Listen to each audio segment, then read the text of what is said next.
I'm Dan Edmunds, and this is a 2020 Mazda MX-5 Miata. I used to tune suspensions for a living, and now I like to keep my eye on what manufacturers are doing. Come with me as I pull the wheels off and have a look underneath to see if we can find out what makes this car handle so damn good. But before we do that, remember to click subscribe.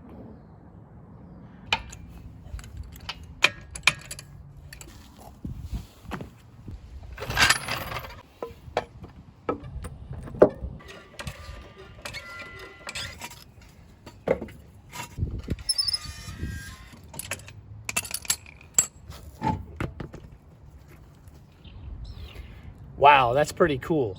I can see an aluminum upper wishbone, a coil-over Bilstein shock absorber, and a lot more, but we'll have to get closer to see it better. We're seeing Bilstein shocks because this is a GTS. A Club would have them too, but a Sport or anything with an automatic would have unbranded black painted shocks. The front urethane bump stops are hidden up inside the dust boot. Here's the upper shock mount. It's worth pointing out that the Club and the GTS both come with this shock tower brace, which also ties into the firewall. I've turned the wheel so we can see everything a little clearer. You can see the A-shaped upper wishbone, and as I move in, you'll see the L-shaped lower wishbone. Down at the bottom, you can see how the shock mounts to the lower arm.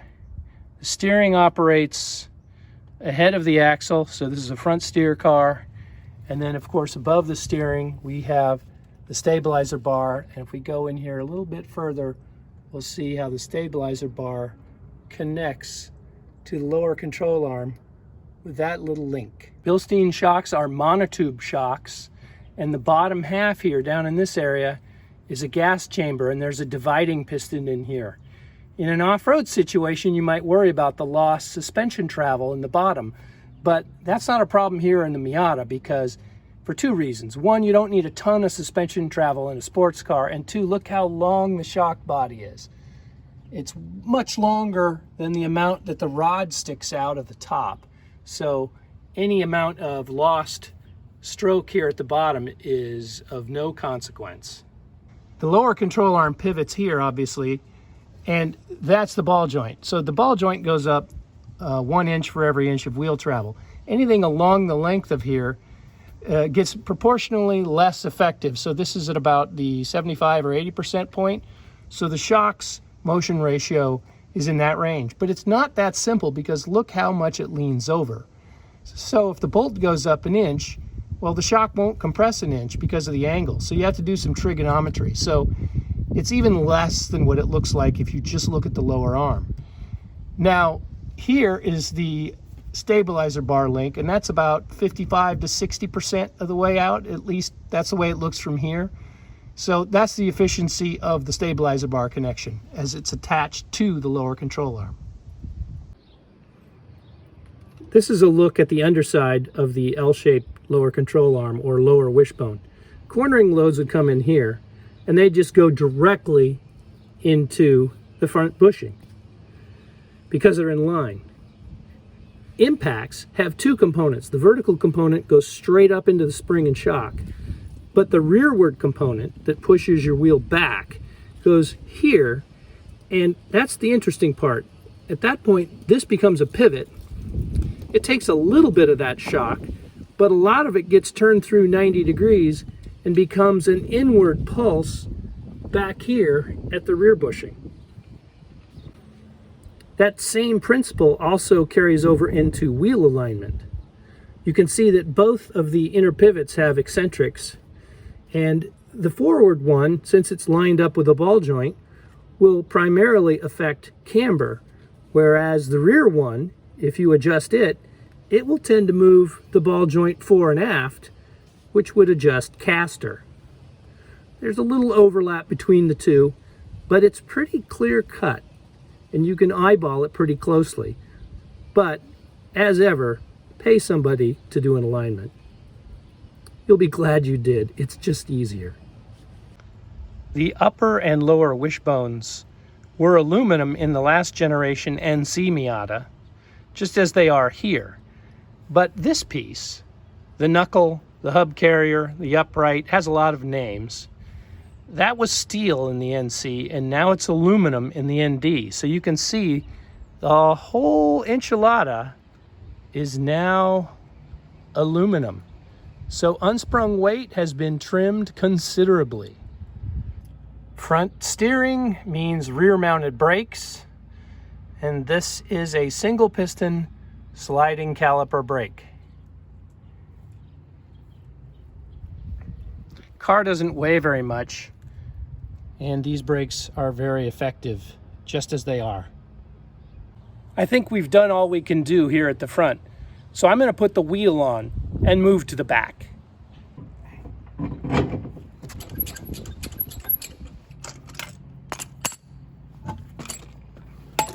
The MX-5 looks considerably different at the back.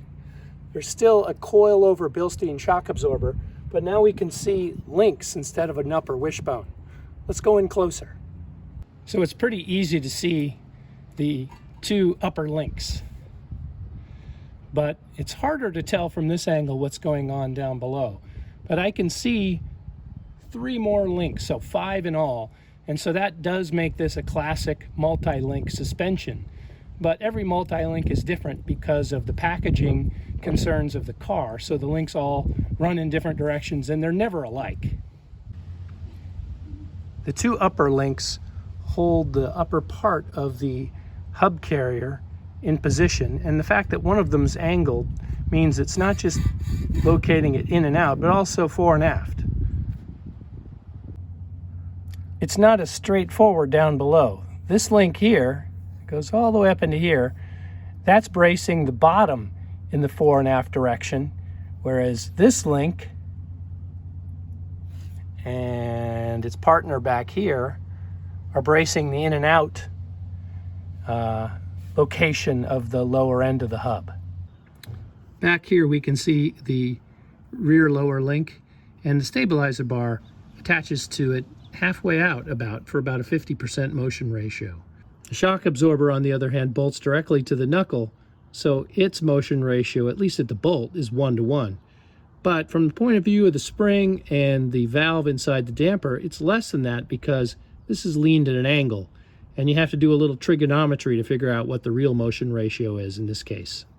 It's pretty easy to see that this link is a lot longer than this one, and that's going to come into play during a corner. Imagine you're going through a right-hand sweeper. The body will roll to the left, this side will compress, and because that link is shorter, it will swing through a shorter, tighter arc and tend to toe in the rear tire on the outside. And that adds roll understeer, which stabilizes the car and staves off oversteer. Both lower links terminate at eccentrics to make alignment adjustments. Everything is nice and tidy here at the aluminum rear knuckle, and this is a really big contributor to lower unsprung mass back here. Links are a little bit different. None of these links are particularly heavy or very long, and with links, only half of their mass is unsprung because one end is fixed and the other end moves. The limited slip, along with the Bilsteins and the shock tower bracing, is something you'll see on a Club or a GTS. And going past the subframe here, we see these 2 bolts connected to that more golden piece of aluminum. And that more golden piece of aluminum is the power plant frame, and that stretches all the way forward, and the other end of it bolts to the rear of the transmission. So in that way, the entire drive line is really rigid, and axle windup just doesn't happen. This is the forward end of the power plant frame where it mounts to the transmission.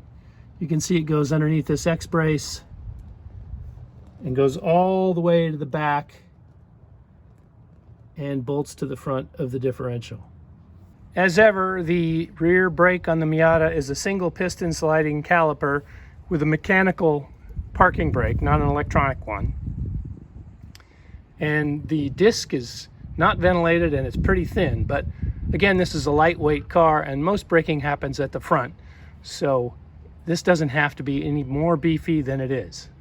And that keeps weight down.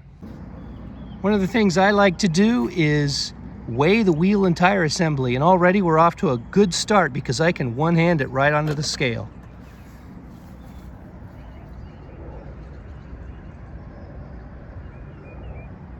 £38, that's not bad at all. Combine that with all the aluminum we saw at the corners, and this thing's got really low unsprung mass. Well, that about wraps it up for the MX-5 Miata. I think we saw a lot of cool stuff. I'm going to put the wheels back on and get it back on the ground. If you like what you saw, remember to like, subscribe, and if you have a vehicle recommendation, leave it in the comments. Until next time, thanks for watching.